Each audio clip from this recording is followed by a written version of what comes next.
You guys are nuts. You think you're going to come on here and everything's just going to magically transpire over the next 20, 25 minutes or so. For anybody who doesn't know, first off, I'm Dejan Kovacevic of DK Pittsburgh Sports. Welcome to the Double Shot Show that's now live. And second of all, happy NFL League year, which started literally just this second. What anybody doesn't know what that means that things are officially allowed to proceed, which doesn't mean much at all because it's been going on for a while. And the Steelers conversations related to quarterbacks, potential quarterbacks, and so forth have actually been going on since, those only started on Monday because they didn't have a plan B, and they have totally blown this thing on so many levels. By every accounting, they are waiting, including information that I got yesterday, on Aaron Rodgers to make some kind of decision. No one, including the conversation that I had, knows when that's coming, but it was expected to be fairly soon. Now, Rodgers doesn't technically get released from the Jets until just now, this minute. So maybe that was it. Maybe it wasn't. I don't know. Matthew Berg comes in and says, DK, I got to believe this thing with Rodgers taking his time is either a money play or an ego play. Either way, it's not a great look for the Steelers to put themselves into this position. I have a couple of things to say to that, Matthew. One is, I don't know that he's taken his time, because for as long as we've been talking here, which is not very long, like 1 minute, that's as long as he's been free. Okay, so I wouldn't read too much into that stuff. And as far as the not good look for the Steelers, that's going to matter to you and to an extent to me. I don't think they really care. That's that, and nor should they. They've put themselves in a bad spot. They now have to get themselves out of that bad spot. How that looks to anybody, I've not known people in the Steelers world to be concerned, with that sort of thing here. Josh Bittinger is just in a party mood for some reason. Hey, party people, let's go. Somebody has to be in a good mood right now. It's hard to imagine the extremes to which the Steelers have blown up any and all upbeat sentiment that resulted from the DK Metcalf trade and acquisition. Elizabeth says hi. I say hi right back. The Evangelical Mystic says, is this now showing my membership? It's not. Unless it is somewhere else. I don't know. For anybody who doesn't, it's not. No, she says no.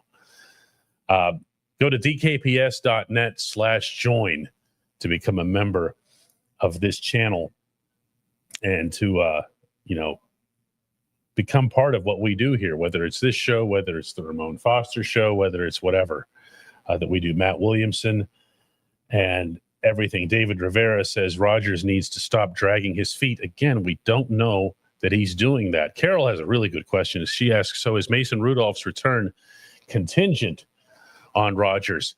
It might be. And I say that, Carol, you're the first person to ask me this, because in the conversation that I had yesterday, every scenario that was laid out that involved Mason and Pittsburgh also involved Rodgers. I did not get any sense, and I reported this, even though a lot of people overreacted to it in the wrong direction, that Mason was not being brought here to be the number one.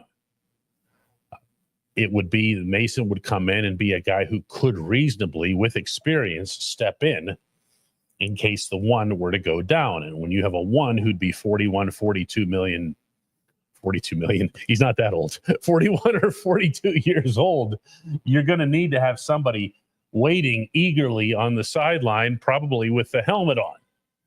That's the way that's going to have to go. Take a couple more of these before we get to bringing Chris Halleck in. He's been working on tracking all this stuff as well. The Evangelical says, weird, I have 2 accounts. I think I joined with my sub account. Oh, man, dude, you're going way over my head here. We appreciate the effort.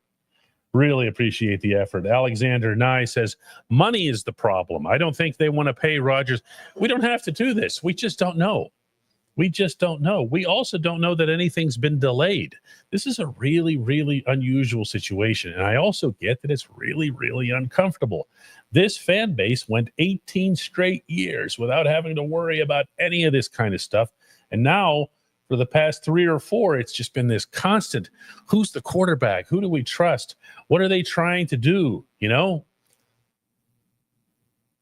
Angel says, in a scenario where the Steelers do not land Rodgers, do you think that they'll draft a running back in the first round to compensate the amount of playmakers on the offensive side of the ball? I like G&T and Hampton. No. I do believe, in fact, have information that points to the Steelers wanting to draft a running back, even with the one they drafted, the one that they signed last night from Philadelphia. But a first round, no.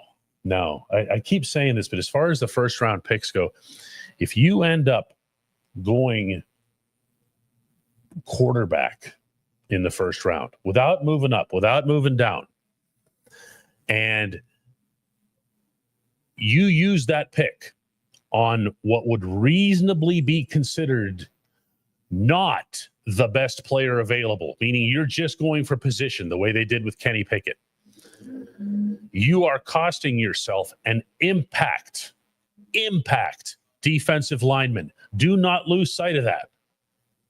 You're not getting the best player, almost certainly, in that event. But then you don't have a second round pick. You see where I'm going here?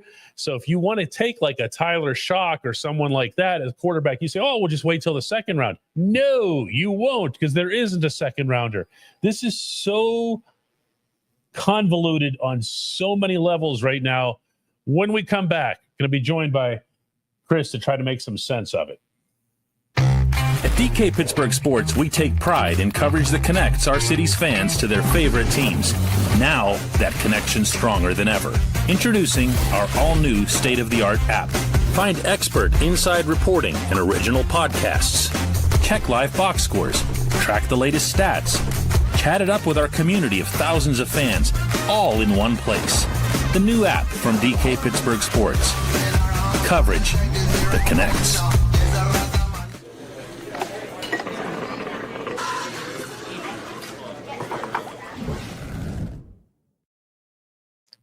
Oh, man. What's up, Chris?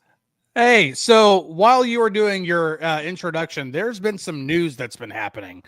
First off, quickly? Okay. Yeah. The Steelers, according to NFL Network, are signing former Jets cornerback, not quarterback, cornerback Brandon Echols, which from the quick little research that I've done over the last couple of minutes is very, very much a depth signing. A guy who's played both in the slot and on the outside. Had a 91.8 passer rating against last year. Not great. Not great. Yeah, not great. Not terrible either. But again, more versatile and again, looks like a depth piece. So that's one. Also, Russell Wilson is apparently reportedly, and this is various outlets reporting this, visiting with both the Giants and the Browns. So, yeah, I mean, I think the whole Russell Wilson thing, you'll remember when I reported a month ago that the Steelers didn't want any part of Russ, and I got all kinds of blowback for that and whatever. Since then, you've heard a lot of the same stuff. Yep. They just don't. There's a big, not it's universal. Nothing's ever universsul, but there's a big portion of the Steelers headquarters that doesn't want him back. That's now becoming generally accepted. It's taken a while for that report to kind of gain the traction that it already should have had right away, based on who I was talking to. It should have happened right away. So Russ isn't coming back. By the way, I heard more reinforcements to that effect just yesterday. Okay, Russ was not a thing here. And anybody, can I say this? Can I go ahead and say this? All right. By all means. anybody who's been reporting that to the contrary, meaning that they were still interested in Russ or whatever, is not as in touch as they might have you believing that they are. Because I wasn't guessing at this, and Chris wasn't either when it came to that afterward here. So what we're not going to do today is this. Is it true that the Giants pulled their offer to Rodgers, Chris Santan? We have no idea, man. Yeah. No idea. The thing is, we don't know. Okay, let's put it this way. Pat McAfee might be one of the most in touch people with Aaron Rodgers, and earlier should be. Isn't he paying him? Yeah. Okay.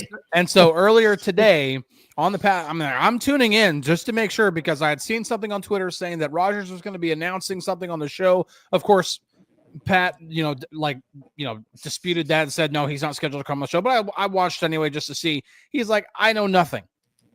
And like everybody who possibly could be in touch with Aaron Rodgers says, I know nothing. So anyone who's trying to say anything, like there's a report out there saying that he's wanting some sort of 2-year, $90 million contract. These people don't know anything. So the only thing we do know is that the Steelers are interested in signing Aaron Rodgers, and that there have been talks. That is the extent of what we know.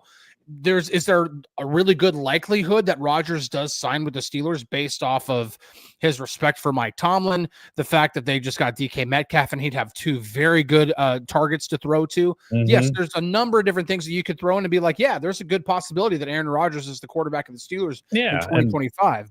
And as I mentioned in the opening segment too, it was laid out to the Mason Rudolph camp that, if he's brought in here, that would be the scenario. And the only name that came up in that conversation, meaning the one that I was having with them, is Aaron Rodgers. Doesn't mean that's the only guy. It just means that's the only name that happened to come up. Gary Carbone wants to know if I'm wearing a Jets hoodie. I hope you know that these are the real Jets, not the frauds in New Jersey. These are the ones that are going to be making a run at the Stanley Cup this week. And anybody who doesn't know my background on this, I love the city of Winnipeg. I've been that way for the better part of my life here. It's actually not a hockey thing as much as it is a city thing. I can tell you're immersed over there. I have, you should see my setup. I literally have like the camera right here. I have one computer which is running the stream. I have my other work computer which has like 5 tabs. He's not even listening to us. I am. And then I have my phone that I'm constantly checking. So I'm like in everything here. Cooper Kupp is now officially a free agent as well. So that's another name to watch out for the Steelers, as because they were interested before the trade deadline last year, and before the Rams said, no, we're not trading him. They were interested. They like Cooper Kupp, and I'm curious to see if they pursue that. Yeah, this is Gary says the computer's blocking the rest. No, man, it's blue. It's blue and red. The other Jets wear green. That's their colors. Like a very they're distinct green. In a swamp where they practice and also play their games. They're not even in New York. They don't practice in New York. They don't play in New York. They don't have their team headquarters in New York. Mm-hmm. So. Wrong Jets. These are the correct Jets. We're clear about that here.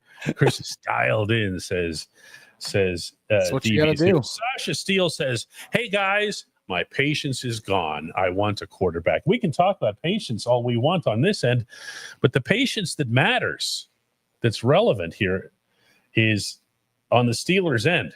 Mm-hmm. You can argue that they have something to gain by being patient here.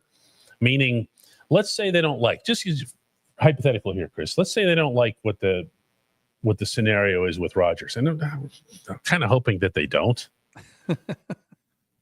And let's say that they start instead pursuing other teams' 1As or guys that get stuck behind a prominent starter.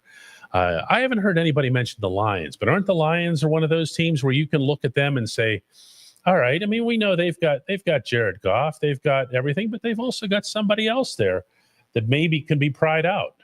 I think the only player that keeps coming up in that kind of a scenario is Kirk Cousins in Atlanta, and that's mainly because he's expensive, and teams typically don't like to pay a lot of money to a guy who's not going to play because they're going to go with Michael Penix Jr., and so That's the only name that I would think that they could possibly pivot to, unless they are going to really have to go down the road of all of the actual backups that should not be starting, like Carson Wentz and Jameis Winston and that crop of names like Cooper Rush.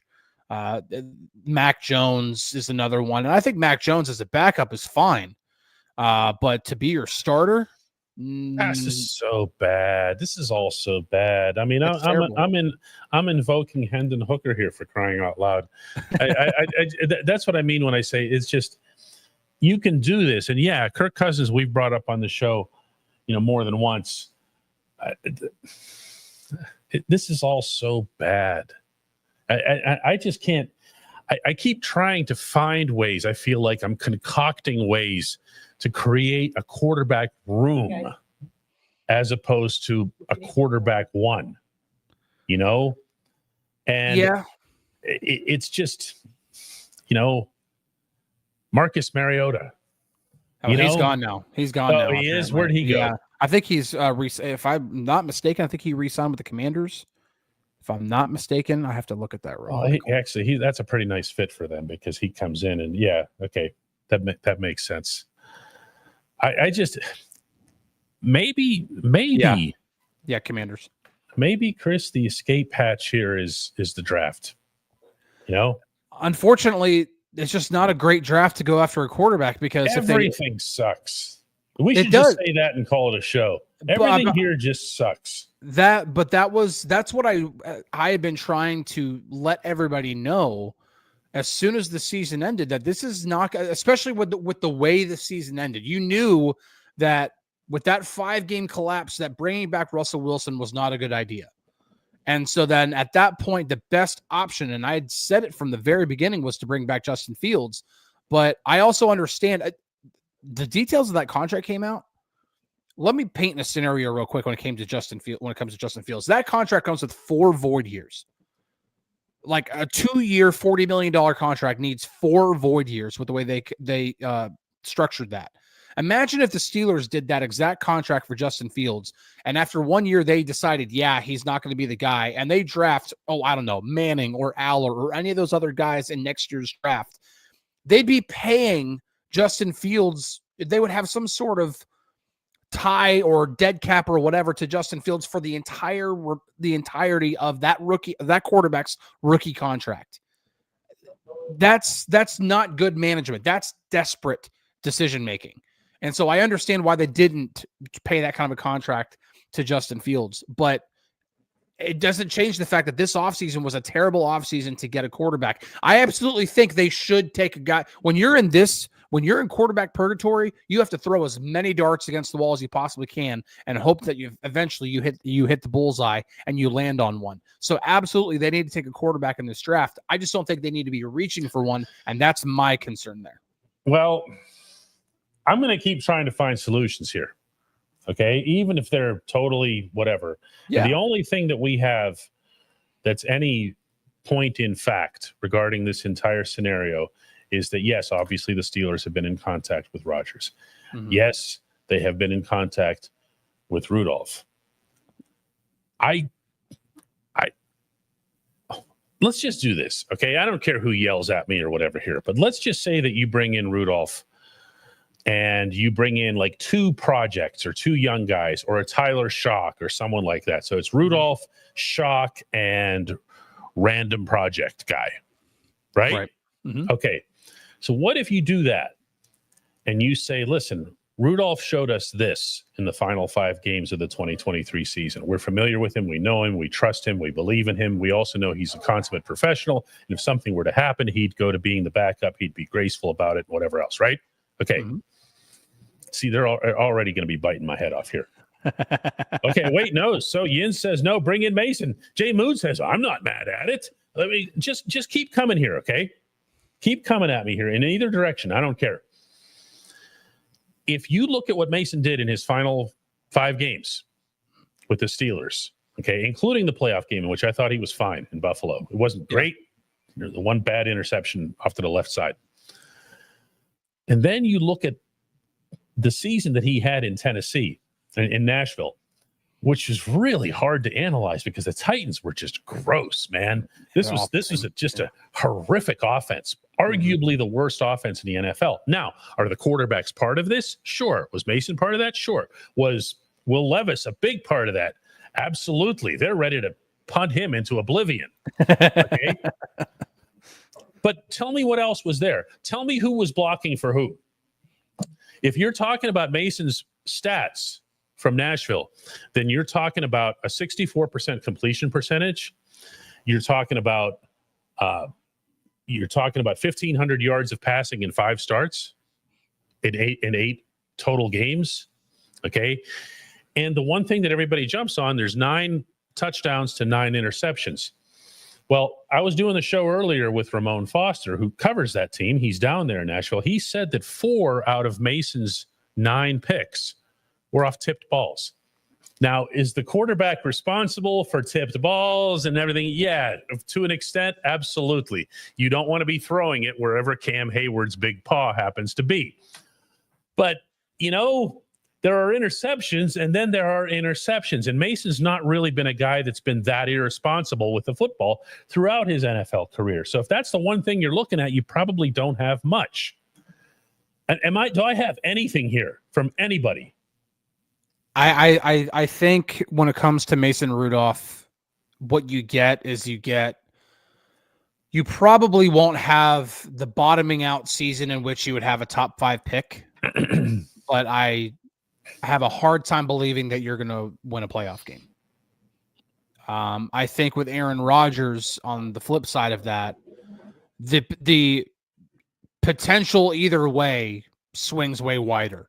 I think the season could be absolutely catastrophic. It could make 2018 look like just a run-of-the-mill season, which anybody who remembers 2018, and I know you do, the Le'Veon Bell contract situation, the Antonio Brown walking out on the team, and everything that happened in between. Like, it could be that kind of a season with Aaron Rodgers and DK Metcalf and George Pickens and a whole bunch of other very loud personalities. Or it could be Brett Favre with the Vikings. He could have enough weapons, and he's got enough left in the tank in order to take advantage of those weapons, and maybe they end up winning a playoff game. I think it could be anywhere in between. I don't think they're a Super Bowl contender either way, but I think the potential for a better season is there with Rodgers as opposed to Rudolph. But I also think that you're going to avoid a 3-14 or 4-13 type of season if Mason's the quarterback. I think you're looking more 7-10 to 9-8 type. I also think there's a money element to this too. I mean, obviously there has to be from the Steelers' perspective, since they hit a ceiling with Justin Fields that they just wouldn't go over, apparently. But when you're looking at here, like Sush says here, can you play a rookie quarterback with GP and Metcalf? So Mason might be the best available option after Rodgers. You can't overpay Rodgers either based on his. I don't think you can overpay him, period. I don't think you can go to some of these crazy numbers that have been floated out there. What did he get with New York last year? 35 or something? It was a 3-year, $112.5 million contract. Yeah, total. I'm sorry. No. Yeah. Okay. No, I don't think he's getting that. Now, I think, and you have to be looking at, you're still looking at extending TJ Watt and everything else. And it's not like you don't have other needs. Yeah, I wouldn't be doing that. That's another thing to consider here. If you signed a Mason, you're going to be doing that. He's not going to cost very much. No. Okay. Nope. I feel like there's merits to at least considering it. Okay. And I don't care what anybody calls me over this. I just don't. We're supposed to just talk about what it is that we're thinking on shows like this. And that's what I'm thinking. If you put Mason in that spot, he's 29 years old. He's not exactly ancient. Okay. He's shown his best football over the past year and a half. And, well, let's look at it a different way too, Chris. This is actually fun now. How much can a quarterback hurt you if the quarterback is throwing to DK Metcalf and George Pickens and Calvin Austin? And let's presume that there's anything to be had out of Roman Wilson. And I presume that there is. Okay. How much really can that player hurt you? They got Jaylen Warren in the backfield. They've got a high pedigree, if not necessarily a high performance, young offensive line.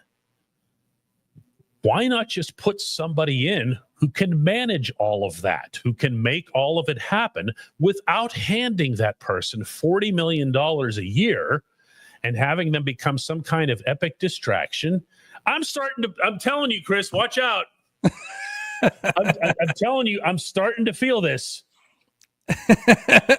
I get that, and I do understand that perspective because, again, and like I said, if Mason is the quarterback, or if you get another, like, I'm just floating a name out there. So don't think that I'm like planting my flag in the ground and saying that Joe Flacco should be the quarterback. But let's just say Joe Flacco. If it's that type of a quarterback who's been around the block, who's seen all the defenses, all the coverages, everything that there's not going to be anything that flabbergasts him or anything. With the weapons that the Steelers have, and it's amazing how one trade, one signing can change so many things on the offense. Because adding DK Metcalf absolutely changed a lot of stuff. Now all of a sudden, receiver is not a need.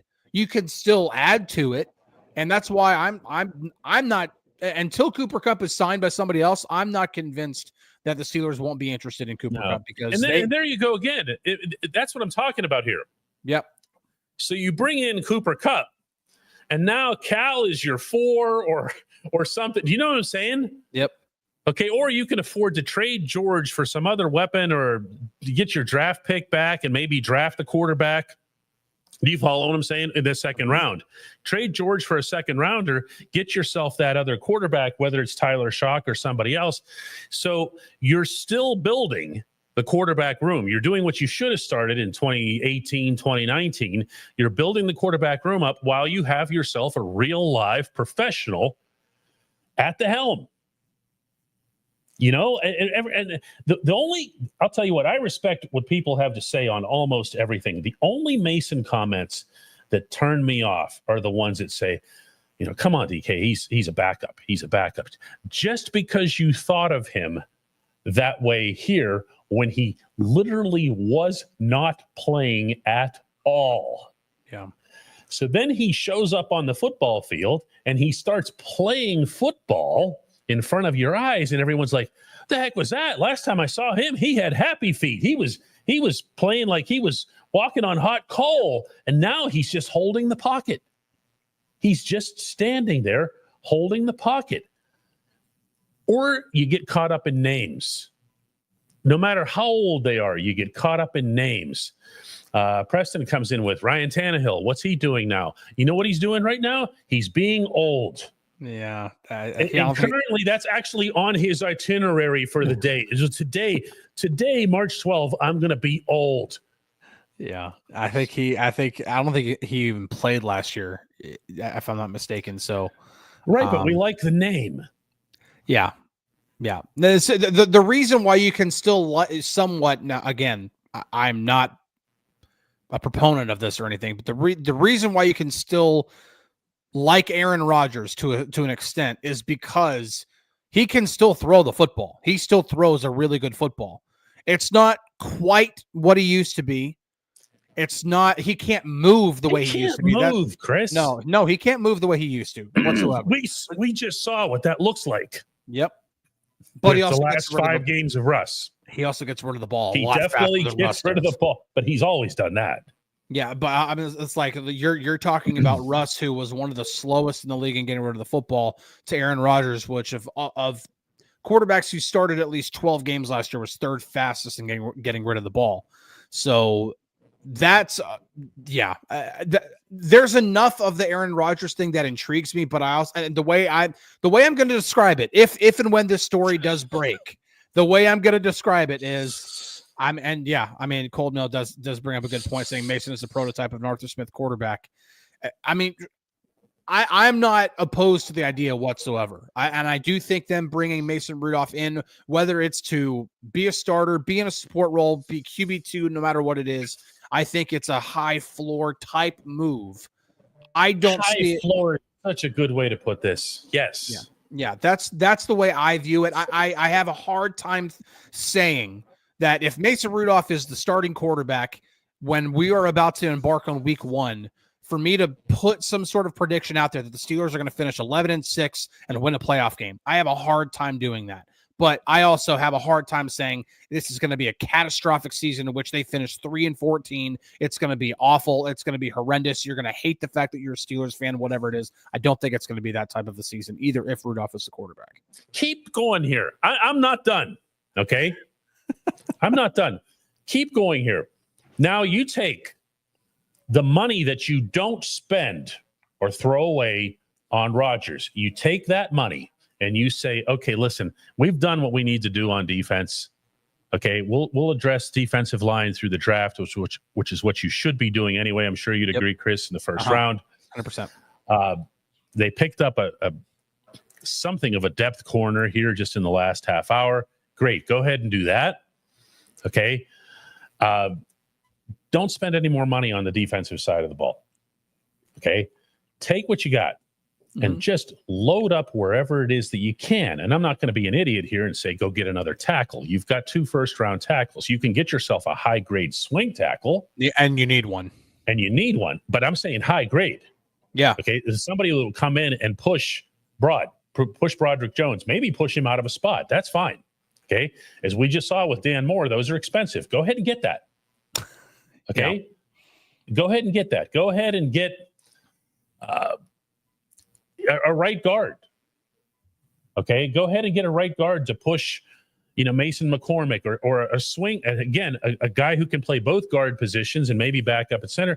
Talk about James Daniels. Well, James Daniels is gone. He's signed elsewhere. See?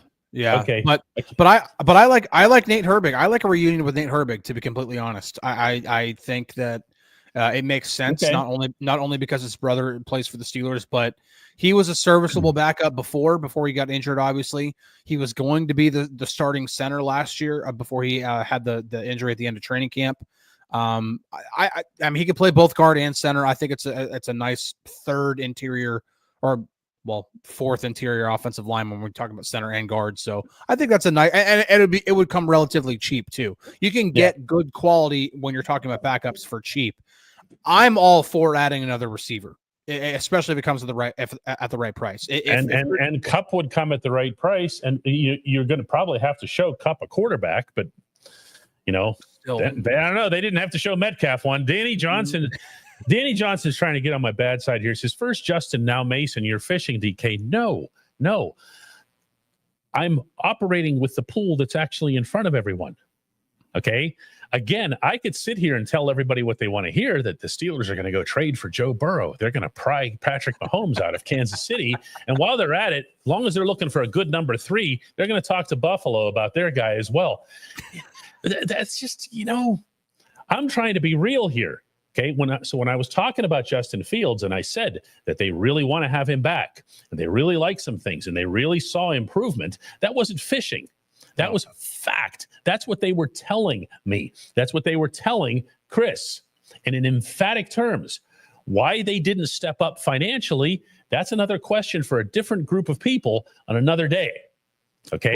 Which will be coming in a couple of weeks at the owners' meetings. Okay.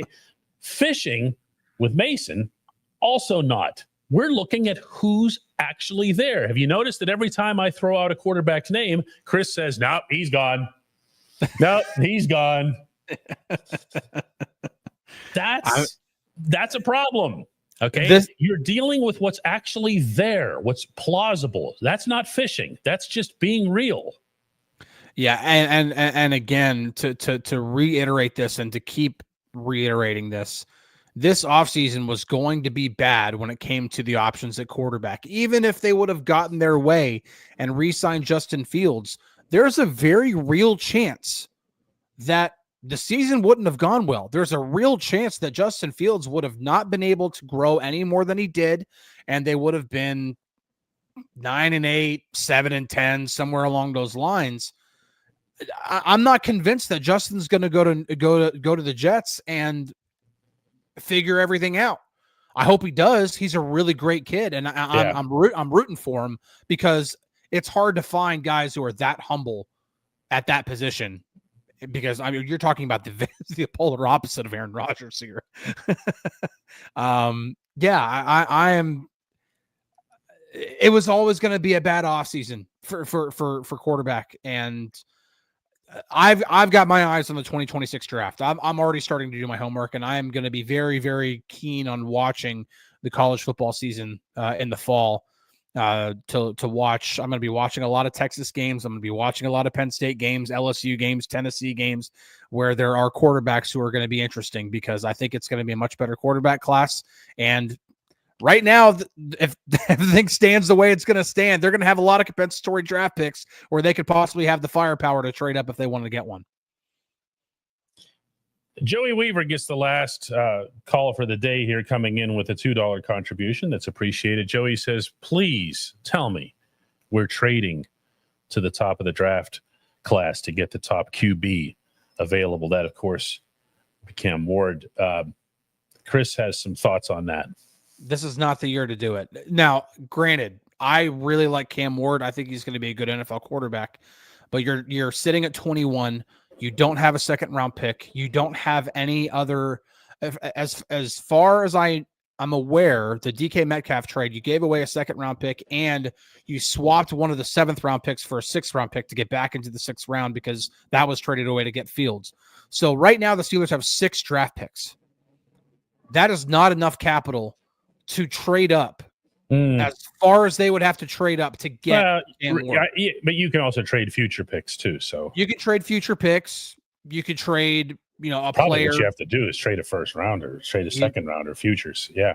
But if there's a situation in which the Steelers are picking a little bit higher next year, and they have a whole bunch of picks, let's just say they get the maximum of 4 compensatory picks, and they're sitting there with, 11 draft picks. Man, a lot. You can then put together a package that doesn't hurt nearly as badly to get possibly a better quarterback, because next year's draft class is going to be better. I'm not saying punt on 2025, and the Steelers are not going to punt on 2025. You don't go and hand DK Metcalf $150 million and then say, we're building towards something. No. But you also understand, you talk to DK Metcalf and be like, listen, we have a quarterback situation that's not long-term right now, that we really hope to be a long-term once 2026 rolls around. Because again, if you can get one of those quarterbacks. Oh, and by the way, that draft just so happens to be in Pittsburgh. Can you imagine if they were to trade up and get their franchise quarterback on the stage on the North Shore for that draft class? I mean, come on. Like, you can't write it any better than that. Chris, I appreciate you. I appreciate the time. We'll do it again tomorrow. Everybody else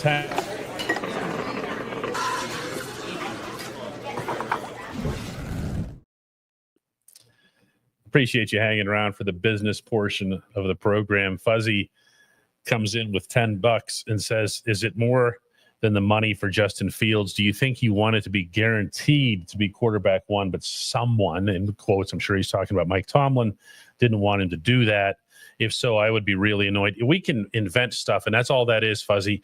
And I can invent stuff too, and I'm not going to. Until we hear from Justin, it's not going to be anything that's known. And by the way, even then, Justin's not necessarily going to be forced to or feel necessary that he should share absolutely everything about his decision. One thing that athletes will almost never do is say, you know what, it was the money. It does happen occasionally, but it was the money. Once the Jets came in with that extra $10 million, I was good. Like, they're not going to do that. They're going to say, I wanted to go somewhere where I could win. And then everybody will break out into the laughter because he's talking about the Jets. So there'll be something else. But even then, it doesn't necessarily mean it'll be something that's defining. You know what I'm saying? Ryan Lytle came in with 20 gift memberships, and that's very much appreciated. Stephen did likewise. The barber came in with 5. The barber, who also happens to be behind the Some Random Basement podcast we just found out, came in with another 5 through his alter ego. Kerry Russell from overseas came in with the obligatory 1, and that is obligatory for Kerry. Mike came in as a new member. Chris came in as a new member. Not So Small came in as a new member. And the way that you can become a new member is to go to, I'm going to type this on the screen for you here, dkps.net/join. That's the way to do that. And the Steelers, apparently the boss is telling me here, have officially signed Darius Slay. We've known about the agreement, the terms here for a while. That's official. Darius Slay is now going to be almost as old as the team's quarterback. That's my analysis of the Slay signing there. Here's the way to become a member. dkps.net/join. You see it right there. That is a URL. You have to type it into your web address. Thanks so much for being with us. Maybe by tomorrow we'll have a quarterback to talk about. What's our membership count before I go? You had that earlier, wasn't it? 1,063. 1,063, and that's up pretty dramatically over 745 where we were just a couple of weeks ago. So thanks so much for that. We do want to get to 3,000, as you can see from the graphic over here. We're hoping to do that, even by training camp. So anyway, guys, we'll see you tomorrow. Thanks so much. Take the message.